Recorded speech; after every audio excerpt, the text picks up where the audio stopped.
Welcome to bird media. నేను మీ పవన్ కృష్ణమూర్తి.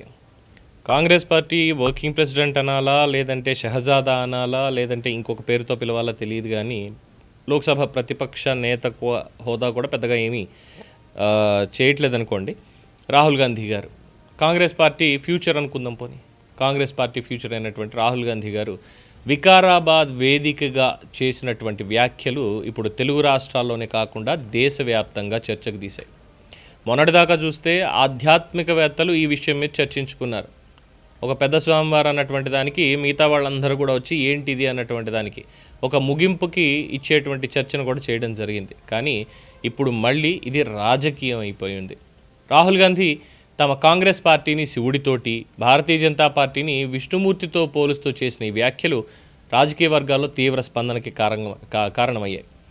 కాంగ్రెస్ డిఎన్ఏలో శివుడి అభయముద్ర ఉంది అంటూ తన పార్టీని ఆధ్యాత్మిక ప్రతీకతో అనుసంధానించడమే కాకుండా బీజేపీ మీద విమర్శలు గుప్పిస్తూ విష్ణుమూర్తి పేరుతో హింసాత్మక రాజకీయాలు జరుగుతున్నాయి అన్న వ్యాఖ్యలు చేయడం మరింత వివాదాస్పదమైంది.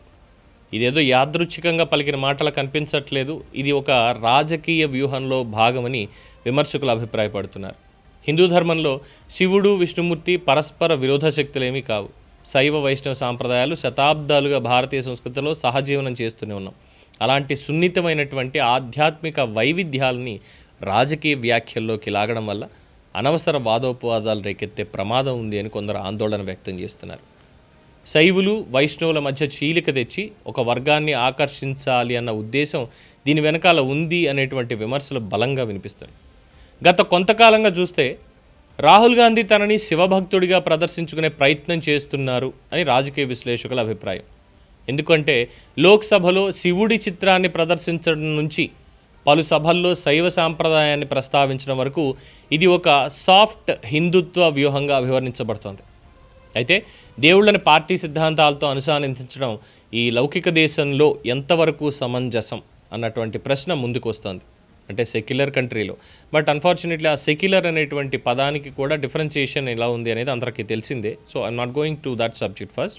అండ్ రాహుల్ గాంధీ అన్నటువంటి దాంట్లో రాజ్యాంగపరంగా చూసుకున్నప్పుడు ఓకే, వాళ్ళు మాట్లాడేటువంటి దానికి ఇప్పుడు ఎందుకు తీసుకురావడం అన్నటువంటి ప్రశ్నే ముందుకు వస్తుంది.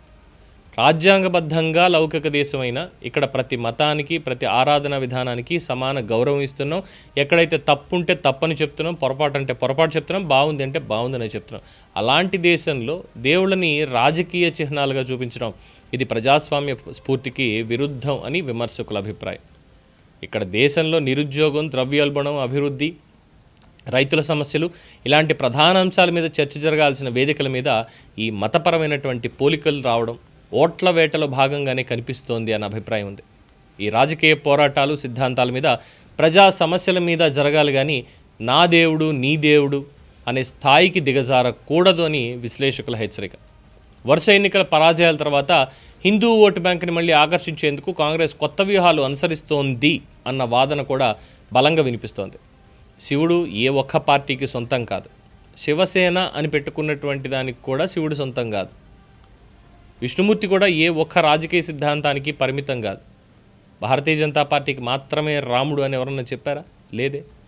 భారతీయ సంస్కృతి వైవిధ్యమే మనందరి బలం. ఆ వైవిధ్యాన్ని రాజకీయ ప్రయోజనాల కోసం వాడుకోవడం దేశ ఐక్యతకు భంగం కలిగించే ప్రమాదం ఉంది. ఇక వికారాబాద్ వ్యాఖ్యలు ఒక పెద్ద చర్చకు దారితీశాయి.